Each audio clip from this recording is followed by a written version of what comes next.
guys, Shane from AF Customs. Hey, we're working on a new fairing mount.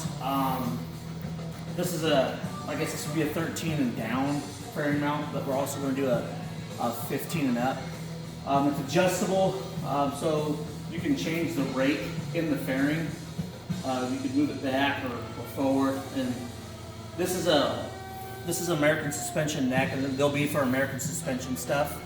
That way you get a little bit of adjustment. So if your fender's crashing the fairing like that, you know, you can tilt it back and then take the rest of the adjustment in your lights to make your lights correct. But come up here, Brett. Let's see this thing real quick. Kind of want to just show you real quick. It's not totally finished, but this is kind of what we got. It'll have a, I don't know if I can get it in there or not. There's going to be a little adjuster screw or a pinch clamp right there, but you can see kind of how it works. There's a little slot in there. So we used to make these fairing mounts back in the day and they were just solid, but I noticed that everybody's got something a little different, so we're going to try to accommodate everybody.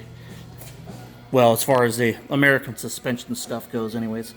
So you can get it to touch, or you can kind of bring it back a little bit. Anyways, it'll be available on the website, www.afkustoms.com. Thanks.